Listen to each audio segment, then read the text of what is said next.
He threw her out, believing he was removing a problem. A year later, he discovered the truth no amount of money could fix. He had 2 daughters, and he had already missed what mattered most. Richard Collins had built his life on precision, believing that order was something you imposed on the world before it had a chance to resist you. As the CEO of a powerful corporation, he was known for his discipline and decisiveness, a man whose blonde hair and blue eyes appeared constantly in business magazines beside words like visionary and unyielding. His home reflected that reputation perfectly. Every surface was immaculate, every object carefully placed, every room silent in a way that felt deliberate rather than peaceful. Nothing existed there without purpose, and emotions had never been considered useful. That evening, the pressure had followed him home. The company was going through a difficult transition, investors were restless, and every conversation that day had felt like a challenge to his authority. Richard moved through the house with sharp, restless steps, his mind already planning the next morning's meetings, unwilling to slow down long enough to acknowledge how tightly his chest felt. Control had always been his solution. When things became unstable, he tightened his grip. Anna stood near the doorway to the living room, watching him with an expression that held both concern and restraint.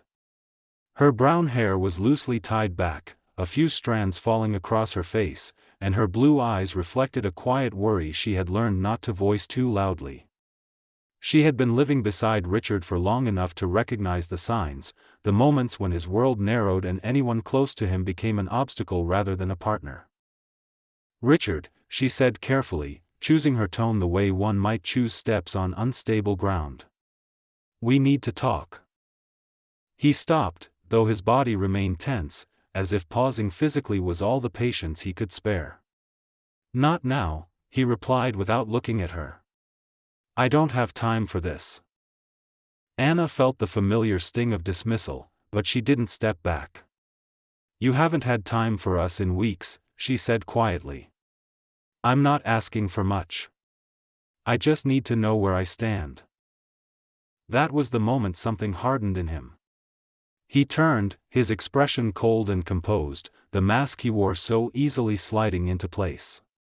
In his mind, uncertainty was a threat, and vulnerability was a weakness he could not afford while everything else felt so close to collapse. "I can't carry this right now," he said flatly. "I need focus, not complications." The word hit harder than any raised voice could have. Complications. Anna felt her hands tremble slightly, though she forced herself to remain still. "I'm not a complication," she replied, her voice steady despite the pain rising beneath it. "I'm part of your life." Richard shook his head, already distancing himself emotionally. "Not anymore. I can't do this. You need to leave." The finality of his words drained the room of air. For a moment, Anna simply stared at him, waiting for hesitation, for regret, for anything that suggested he might take it back. Nothing came. His eyes were distant, guarded, already moving on to whatever decision followed this one. Without raising her voice, without pleading, Anna turned away. She walked to the bedroom and packed a suitcase with shaking hands, her movements automatic, her thoughts strangely calm. Somewhere deep inside her, something had gone quiet. When she returned to the living room with the suitcase beside her, Richard did not look up. She paused at the door, hoping despite herself that he would say her name, that he would stop her, even if only for a moment. He didn't. The door closed softly behind her, the sound barely noticeable in a house that prided itself on silence. Richard remained where he was, convinced he had made a necessary decision. He told himself that removing her from his life would restore order, that clarity would return once distractions were gone. He did not know that in choosing control, he had just set in motion the one loss he would never be able to undo. Anna stepped into the night with the suitcase rolling unevenly behind her, the sound echoing too loudly in the empty street. The air was cold, sharper than she expected, and it cut through the thin coat she had grabbed in haste.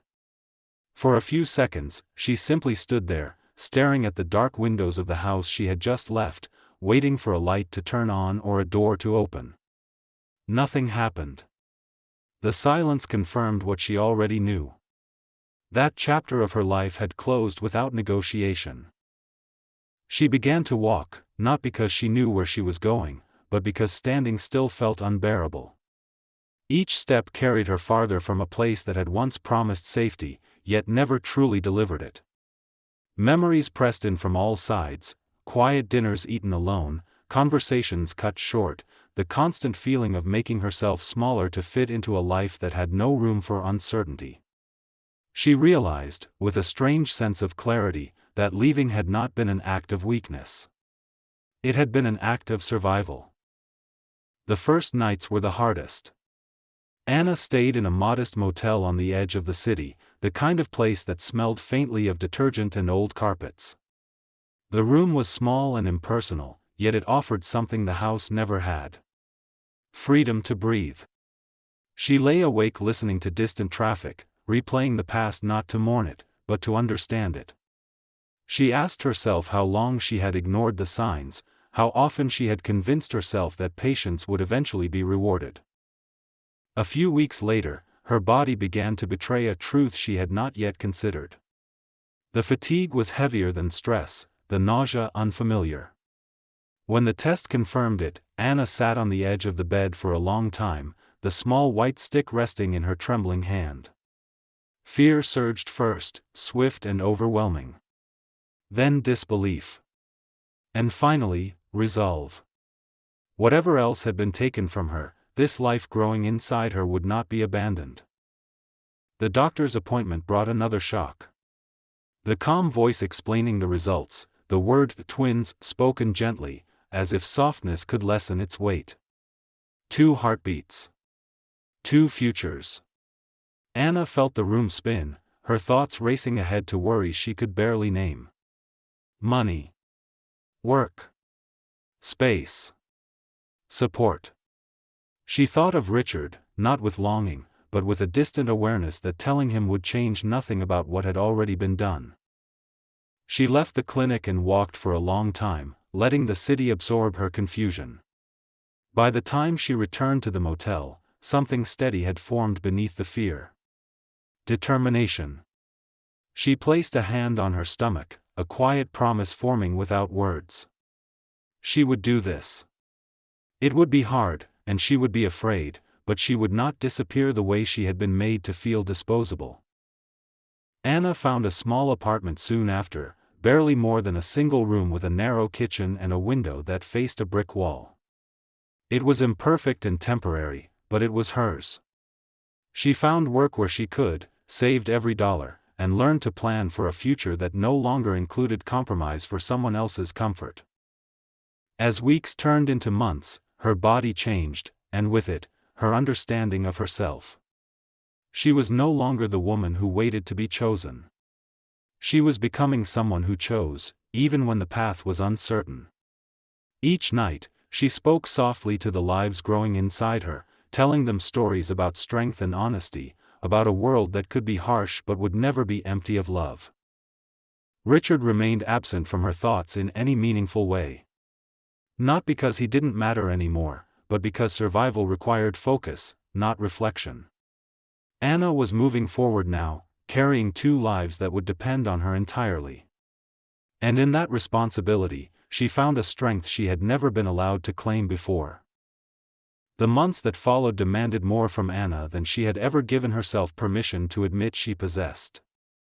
Pregnancy changed time itself, stretching days into long negotiations between exhaustion and determination. Carrying twins was harder than she expected, not only physically but emotionally, because every ache reminded her that there was no one to lean on except herself. Still, she refused to let fear dictate her choices. Fear had already taken enough from her. Her routine became strict out of necessity.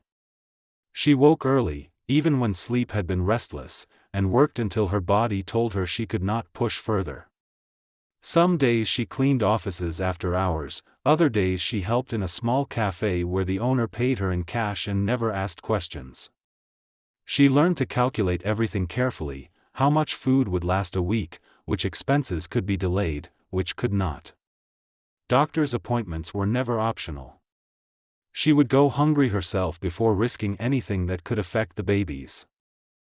The loneliness came quietly, usually at night. When the city outside her small apartment grew silent, doubts crept in uninvited. Anna would sit on the edge of her bed, one hand resting on her stomach, feeling the subtle movements that reassured her she was not alone, even when it felt that way. She thought about the life she once imagined, the stability she believed she had, and how quickly it had vanished. There was grief in those moments, but it no longer paralyzed her. It passed through her, leaving behind resolve instead of bitterness. As her pregnancy progressed, complications appeared. The doctor spoke carefully, using measured words that carried heavy meaning. She needed more rest. Less strain. Fewer hours on her feet. Anna listened, nodded, and adjusted, even when it meant earning less. Fear threatened to return then, sharper and more insistent, but she refused to let it take control. These children were not a mistake or an accident. They were her responsibility, and she treated that responsibility with fierce seriousness. One evening, as rain tapped against the narrow window, Anna allowed herself to cry for the first time in months. Not loudly, not dramatically, but quietly, letting tears fall without shame. She cried for the woman she had been, for the life that ended without warning, for the weight she carried alone. When the tears stopped, she felt lighter, as if releasing grief had made space for something stronger. Acceptance. She began to prepare not just materially, but emotionally. She read everything she could find about twins, about childbirth, about early infancy. She practiced breathing exercises, learned how to calm herself, how to stay present when anxiety surged. Each piece of knowledge gave her a sense of control that no one could take away. She was building a future not on comfort, but on competence. Richard crossed her mind occasionally, usually when she felt the babies move in unison, a reminder of what he would never understand. She did not imagine his reaction. She did not rehearse conversations. She knew that telling him would change nothing about the past, and the present required all of her attention. If he ever learned the truth, it would be on terms she did not shape. That knowledge freed her from expectation. By the final months, her body was exhausted, but her spirit was unshaken. Anna moved more slowly now, carefully, aware of her limits but unwilling to surrender to helplessness. She had learned that strength did not always look like endurance. Sometimes it looked like knowing when to stop. On the night before she was admitted to the hospital, Anna lay awake listening to the steady rhythm of her own breathing. She spoke softly to the twins, telling them that life would not always be easy, but it would be honest. That they would be loved without condition, protected without control. She did not promise perfection. She promised presence. As dawn approached, Anna felt calm. Not because she believed everything would go smoothly, but because she trusted herself to face whatever came next. She had been pushed out of one life and forced to build another from nothing. And in doing so, she had discovered something unbreakable within herself, a strength that would carry not only her, but 2 new lives, into a future shaped by choice rather than fear. The day Anna went into labor arrived without drama, but with a quiet inevitability she had been preparing herself for over many long months. The morning began like so many others, with stiffness in her back and a heaviness in her body that had become familiar. She moved carefully through the small apartment, packing the last few items she had already checked and rechecked countless times. When the pain shifted from discomfort to rhythm, she knew it was time. There was no panic, only focus. At the hospital, the lights were too bright and the air too cold, yet Anna felt strangely grounded. The nurses moved efficiently, asking questions, attaching monitors, offering calm reassurances that steadied her nerves. As contractions intensified, exhaustion set in quickly.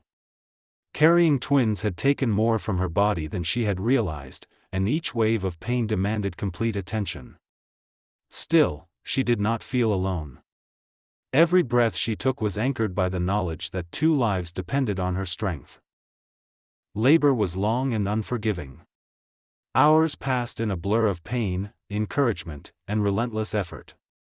At times, doubt crept in, whispering that she was too tired, too weak, too alone. Each time it did, Anna pushed back with everything she had. She remembered the night she had walked out with a suitcase and nowhere to go. She remembered every decision she had made since then to keep moving forward. Those memories fueled her more than fear ever could. When the first cry finally filled the room, sharp and unmistakable, Anna felt tears spill down her temples. A nurse placed a tiny, warm body against her chest, and the weight of that moment was almost too much to bear.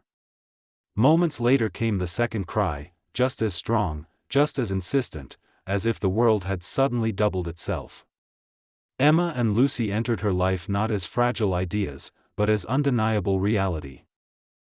They were perfect in their sameness, blonde wisps of hair, blue eyes barely open, their faces peaceful in a way that felt miraculous. Anna held them as long as she was allowed, memorizing every detail, every sound, afraid that if she blinked too long the moment might slip away. Exhaustion washed over her, but beneath it was something she had not felt in years. Relief. Pride.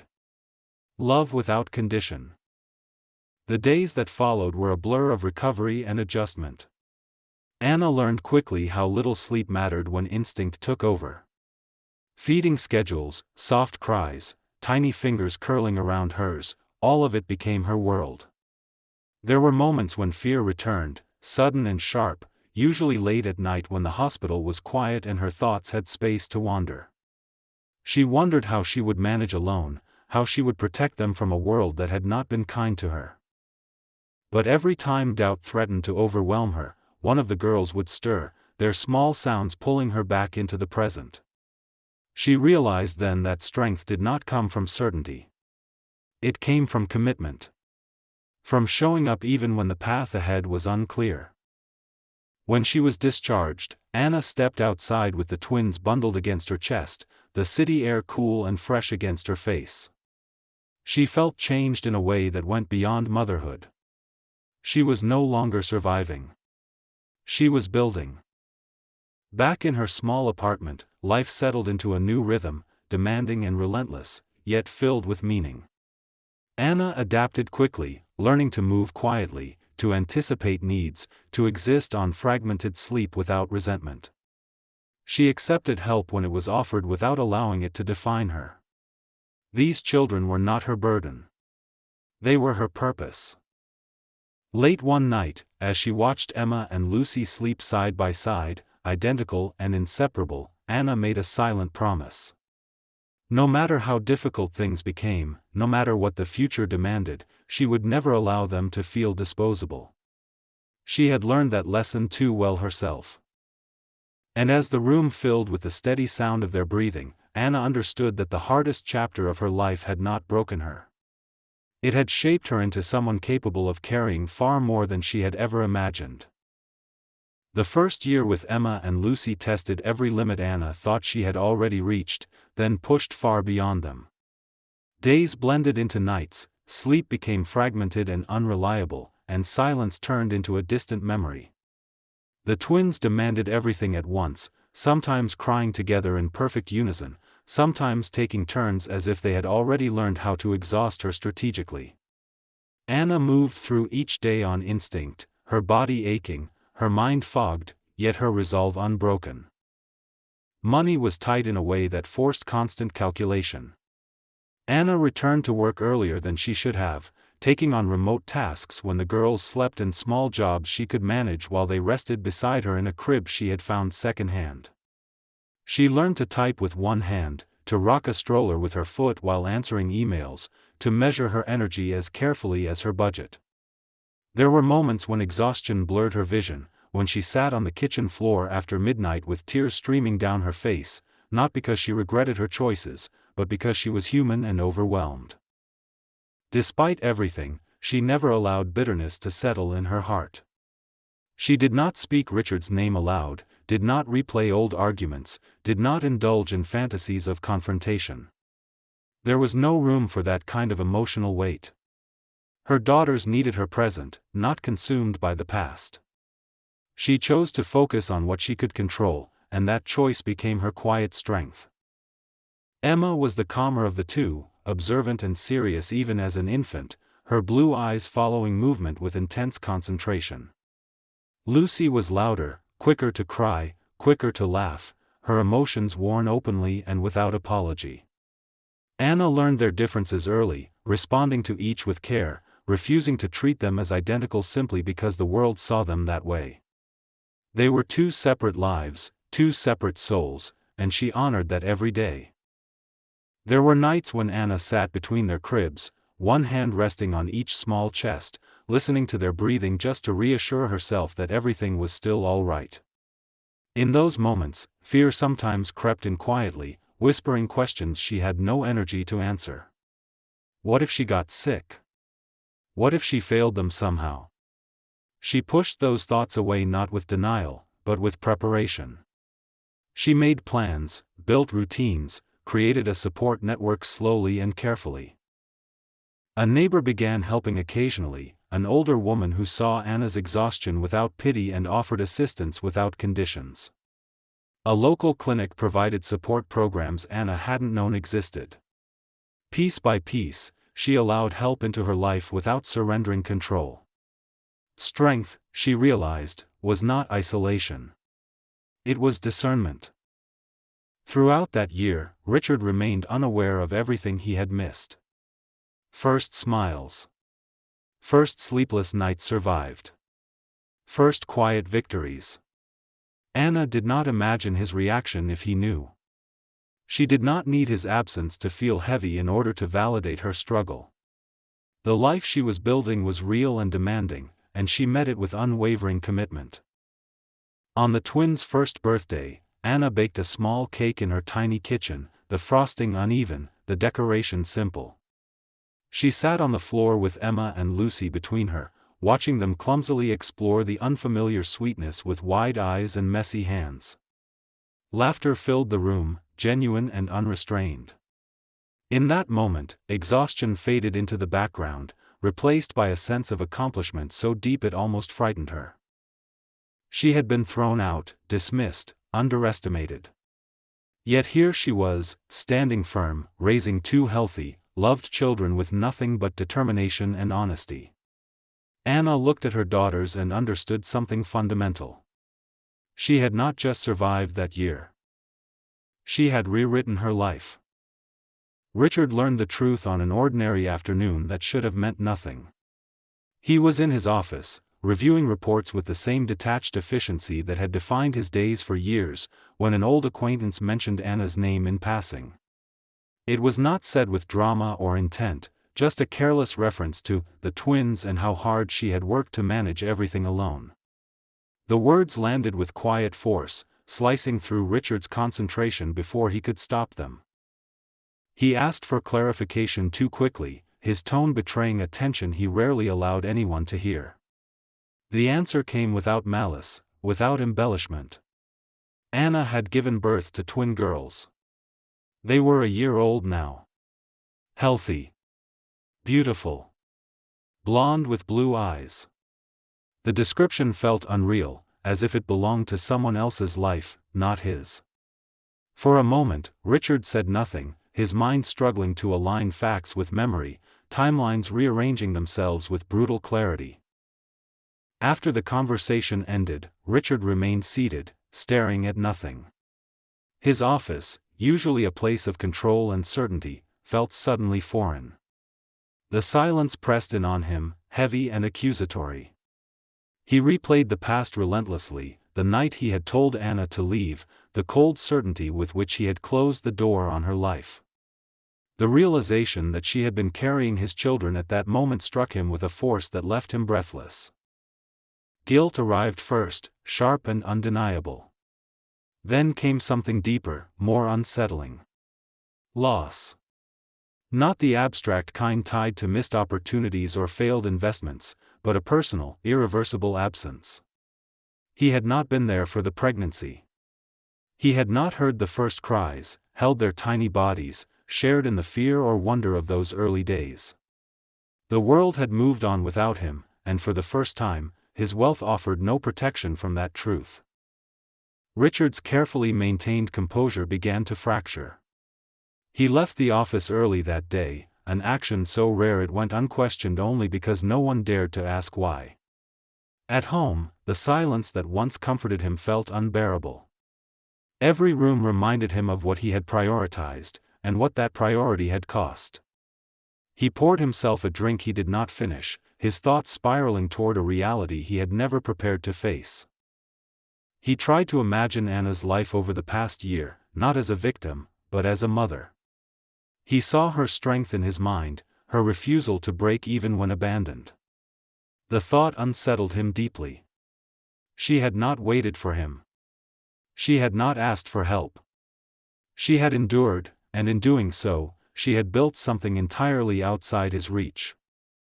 The question of whether he had a right to intervene tormented him.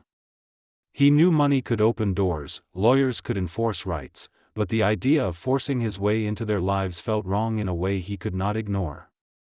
For the first time, he considered the possibility that accountability did not come with authority. It came with humility. That night, Richard slept little. He lay awake replaying the sound of Anna's voice from memory, the calm strength she had always carried, now magnified by everything she had survived without him. He wondered if his daughters resembled her when they cried, if they had her patience, her resilience.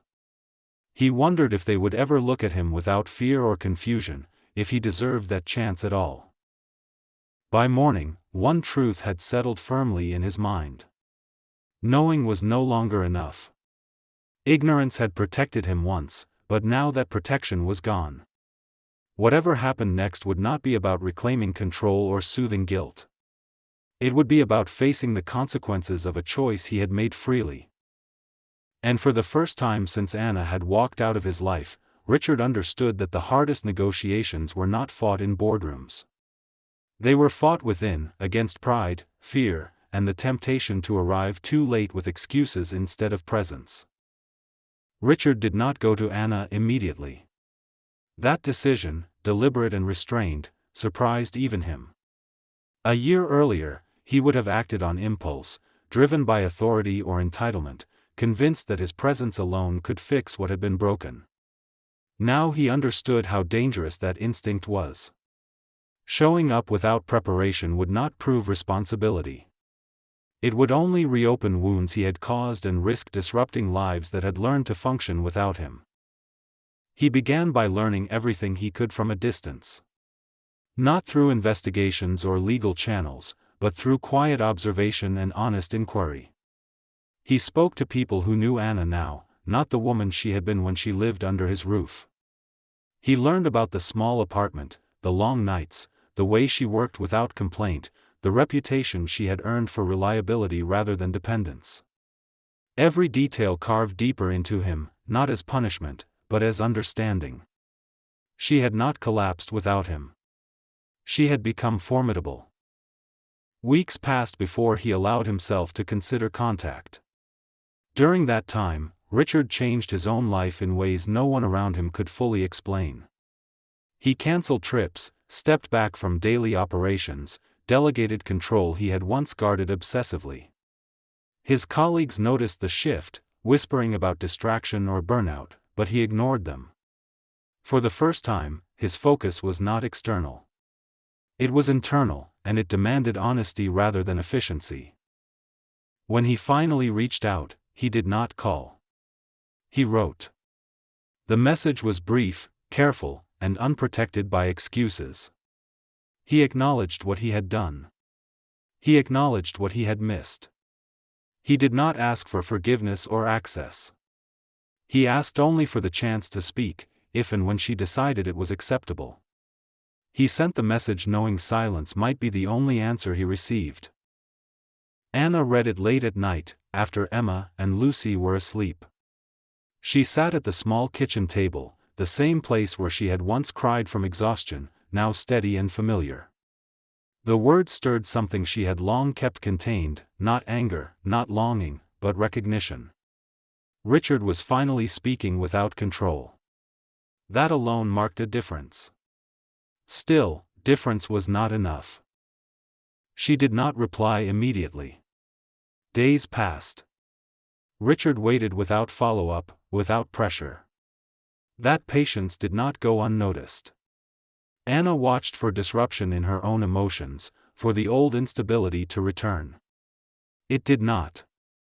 She felt grounded, protected by the life she had built. That gave her the clarity to respond. She agreed to meet him, on her terms. A public place. A cafe near the park. Daytime. No children present. The boundaries were clear, and Richard accepted them without question. When they saw each other again, time seemed to fold in on itself. Richard looked different, less imposing, more human. Anna saw the weight he carried now, not as weakness, but as consequence. They sat across from each other in silence at first, neither rushing to fill it. That silence felt earned. "I know I don't deserve this," Richard said quietly. "And I'm not here to justify anything." Anna studied him, searching for the familiar arrogance, the need to control the narrative. She found none. "You can't undo what you did," she replied calmly. "But you can decide what kind of person you are now." "I know," he said. "And I know that decision doesn't belong to me alone." They spoke for a long time, carefully, without raised voices or emotional theatrics. Richard listened more than he spoke. He did not interrupt when Anna described the year he had missed, the nights she thought she might break, the strength she had found when there was no other option. He did not defend himself when she spoke about the humiliation of being sent away like something disposable. He accepted it all. When the conversation ended, nothing was resolved. No promises were made. No roles were assigned. Yet something fundamental had shifted.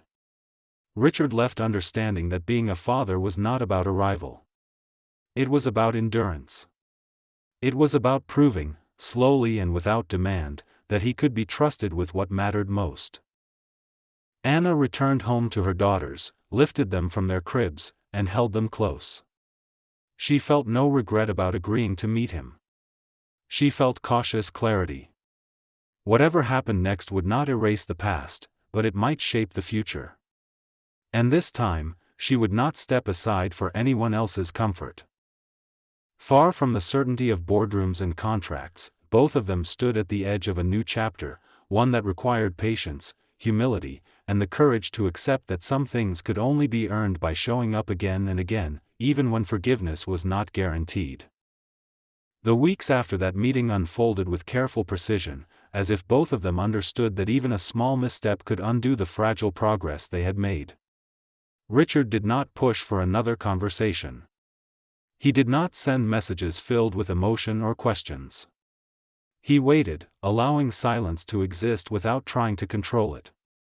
For a man who had built his life on momentum, waiting felt like the hardest discipline he had ever learned. Anna, meanwhile, watched closely. Not from a place of suspicion, but from responsibility. Emma and Lucy were at an age where patterns mattered more than explanations, where consistency shaped safety long before words could. Anna was determined that if Richard entered their world, it would not be as a disruption, but as something stable, predictable, and earned. She paid attention to how she felt when she thought about him now. There was no panic, no longing, no anger sharp enough to cloud her judgment. That calm told her she was ready to take the next step, cautiously. She invited Richard to meet the twins for the first time on a quiet afternoon in the park near her apartment. The choice was intentional. Open space. Public. Neutral. A place where the girls felt comfortable and free. Richard arrived early, dressed simply, without the polished presence that once announced his importance before he spoke. He stood near a bench, hands clasped loosely, his posture betraying a nervousness he did not try to hide. Anna approached with the stroller, the twins bundled inside, their identical faces curious and alert. Richard's breath caught despite his effort to remain composed. Seeing them from a distance had been one thing. Seeing them this close was something else entirely. Emma studied him quietly, her gaze serious and thoughtful. Lucy reached out instinctively, tugging at the edge of the blanket as if drawn by curiosity rather than fear. "These are Emma and Lucy," Anna said calmly, her voice steady. "Girls, this is Richard." She did not use labels. She did not explain. She allowed the moment to exist without forcing meaning onto it. Richard knelt slowly to their level, careful not to invade their space. "Hi," he said softly, his voice unfamiliar even to himself. "I'm very glad to meet you." Lucy laughed suddenly, delighted by his attention, while Emma continued to observe, her small face unreadable. Anna watched every movement, every shift in energy. Richard did not reach for them. He waited. When Lucy leaned forward, curious, he offered his finger, allowing her to decide the distance. She grabbed it firmly, satisfied, and grinned. Something in Richard's chest tightened painfully, a mix of awe and restraint. They stayed in the park for a long time. Richard spoke little, following Anna's lead, listening as she explained routines and preferences. He learned which sound startled Emma and which made Lucy laugh, how quickly they tired, how easily they became overwhelmed. He absorbed everything with focused attention, not as information to collect, but as a responsibility to honor. As the afternoon wore on, Anna felt something unexpected settle inside her. Not trust, not yet, but relief. Richard was not performing. He was present, careful, and respectful of every boundary she set, even the unspoken ones. When it was time to leave, he stood immediately, stepping back without hesitation. "Thank you," he said simply. "For trusting me with this." Anna nodded, acknowledging the effort without rewarding it prematurely. "This doesn't change everything," she said. "It changes what comes next." "I understand," Richard replied. That night, after the twins were asleep, Anna sat alone, reflecting on the day. She did not romanticize it. She did not imagine sudden reconciliation or redemption. What she felt instead was steadiness. For the first time since Richard had re-entered her life, she did not feel like she was protecting herself from collapse. She felt like she was directing a process she fully controlled. Richard returned home changed in a way he could not articulate. He did not feel triumphant or forgiven. He felt anchored. The image of Emma's quiet gaze and Lucy's fearless curiosity stayed with him, reshaping his understanding of consequence and possibility. He knew now that being allowed near them was not a right reclaimed. It was a privilege extended one moment at a time. Neither of them said it out loud, but both understood the truth forming beneath the surface. This was no longer about the past they could not fix. It was about the future they were building slowly, deliberately, and without illusion. And for the first time, that future did not feel fragile. It felt real. The days that followed began to settle into a pattern that neither of them named, but both respected. Richard's presence entered the twins' lives slowly, woven into routines rather than announced with significance. He visited at consistent times, always after confirming with Anna, always prepared to leave without hesitation if the girls became overwhelmed. That predictability mattered more than enthusiasm ever could, and Anna noticed how carefully he protected it. Emma and Lucy reacted differently, as Anna had expected. Emma remained cautious, watching Richard with the same serious attention she gave to everything unfamiliar. She did not cry or resist, but she measured him, as if collecting evidence before forming an opinion. Lucy, by contrast, accepted him with open curiosity, babbling happily when he arrived, reaching toward him with unfiltered trust. Richard learned quickly not to mistake Lucy's openness for comfort or Emma's reserve for rejection. He treated both responses with equal respect. Anna watched these interactions closely, not interfering, not directing, but always ready to step in if needed. She saw how Richard adjusted himself instinctively, lowering his voice, slowing his movements, allowing silence instead of filling it. He asked questions quietly, not just about the girls, but about how Anna wanted things handled, what boundaries mattered most, where she needed reassurance rather than compliance. It was the first time she had seen him listen without waiting for his turn to speak. One afternoon, while Emma and Lucy napped in their stroller during a walk, Anna and Richard sat on a bench nearby. The city moved around them, distant and indifferent, while something personal and fragile took shape between them. Anna broke the silence first. "They don't owe you affection," she said calmly. "And neither do I." "I know," Richard replied without hesitation. "That's why I don't ask for it." She studied him, searching for defensiveness, for impatience. She found none. "If you ever decide this is too hard," she continued, "it's better to say it now than disappear later." Richard turned to her fully then. "Hard is the only thing that feels honest anymore," he said. "Leaving would be easier." "I'm not choosing easy."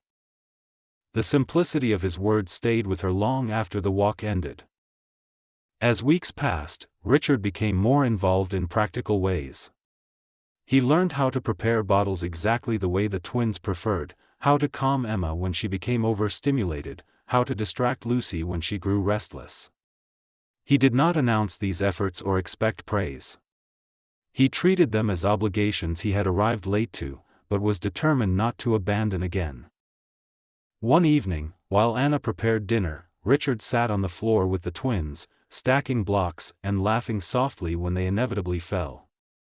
Emma surprised everyone by placing a block carefully on top of another, then glancing at Richard as if waiting for his reaction. He smiled at her, not exaggerated, not loud, just present. Emma watched him for a long moment, then leaned slightly closer to him, her small shoulder brushing his arm. The gesture was subtle, unremarkable to anyone else, but Anna felt her breath catch. Later that night, after Richard left, Anna stood by the twins' cribs, watching them sleep. She felt a complicated mix of relief and fear. Allowing Richard into their lives meant opening space for something real, but it also meant risking disappointment not just for herself, but for two children who trusted her to keep them safe. She understood now that trust was no longer theoretical. It was active, demanding vigilance and courage in equal measure. Richard, meanwhile, returned home changed in quiet ways. He no longer filled his evenings with work or distraction. He thought about the twins constantly, not with anxiety, but with responsibility. He replayed moments from the day, not to romanticize them, but to learn from them. He understood that fatherhood was not something granted by biology alone. It was earned through consistency, humility, and the willingness to remain when nothing was guaranteed. Neither of them spoke about forgiveness. It hovered unspoken, not as a goal, but as a possibility shaped by time. What mattered now was the present, built carefully through shared effort and restraint. The family they were forming did not rely on hope alone. It relied on proof. And slowly, without announcement, something solid began to form where uncertainty had once lived. Not perfection. Not absolution. But trust strong enough to carry weight, and patience strong enough to let it grow. The shift became undeniable the first time Anna realized she was no longer watching every interaction with quiet tension. She still paid attention, still remained present, but the constant readiness to intervene had softened into trust shaped by repetition rather than hope. Richard had not missed a visit. He had not arrived late, cancelled suddenly, or made promises he could not keep. His presence had become part of the twins' understanding of the world, not as something dramatic or overwhelming, but as something expected. Emma began to change subtly. Her reserve did not disappear, but it evolved. She started handing Richard toys without hesitation, watching carefully to see what he would do. When he followed her lead rather than redirecting her play, she seemed satisfied, leaning closer, sitting beside him rather than across the room. Lucy, as always, was openly affectionate, laughing easily, tugging at his sleeves, demanding attention with fearless confidence. Richard learned to meet both girls where they were, never comparing them, never pushing either to respond differently. Anna noticed how naturally he adapted to their routines. He learned the signs of overstimulation before tears appeared, understood when silence was more helpful than distraction, and accepted correction without defensiveness when Anna adjusted his approach. These moments mattered more than any apology he could have offered. They showed that he was not trying to remember how to be part of their lives. He was learning. One afternoon, Anna was forced to leave earlier than planned for an emergency at work. The hesitation she felt before asking Richard to stay alone with the twins surprised her. It was not fear of him. It was fear of allowing herself to rely on someone again. She took a steady breath and asked anyway, giving clear instructions and expectations. Richard accepted without hesitation, his seriousness signaling that he understood the weight of the request. When Anna returned hours later, the apartment was quiet. Emma and Lucy were asleep on the floor beside Richard, their small bodies relaxed, their faces peaceful. Toys were scattered around them, and Richard sat still, careful not to move, as if the moment itself deserved protection. Anna stood in the doorway, watching, and felt something settle inside her chest. Not relief alone, but recognition. This was not a man passing time. This was a man staying. That night, after the twins were settled in their cribs, Anna and Richard sat together without the urgency that once defined their conversations. They spoke about practical things at first, schedules, future needs, boundaries that would continue to matter. Then Anna said quietly, "You didn't disappear today." Richard met her gaze steadily. "I won't," he replied. He did not add explanations or vows. He understood now that repetition was stronger than reassurance. Days turned into weeks, and the pattern held. Richard began attending doctor appointments when invited, listened carefully to concerns, asked questions not to assert authority, but to understand. He contributed financially without using money as leverage, respecting Anna's independence rather than trying to replace it. She accepted support without feeling diminished, recognizing the difference between dependence and partnership. The twins reached small milestones with Richard present, first steps supported by his careful hands, first words spoken into a room where he waited patiently rather than prompting. Emma said his name softly one afternoon, not with excitement, but with certainty. Lucy followed soon after, laughing as if the word itself was a game. Richard did not react outwardly, but later that night, alone, he sat quietly with the weight of that moment pressing gently against him. He understood then that trust had crossed a threshold. Anna felt the change too. She no longer introduced Richard as someone temporary. She no longer prepared explanations for his absence. Instead, she began to imagine the future in practical terms, not fantasies, but realistic considerations shaped by shared responsibility. The fear of losing control was replaced by confidence in her ability to choose wisely.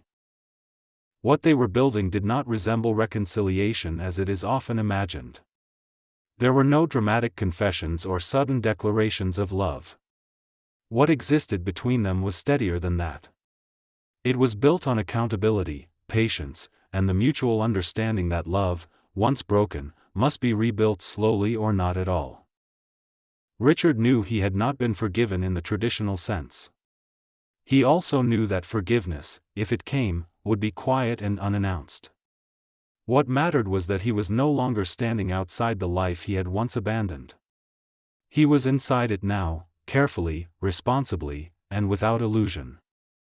And for the first time since Anna had walked out with a suitcase into the night, both of them understood that the story they were writing together was no longer defined by what had been lost, but by what they were choosing to protect every single day.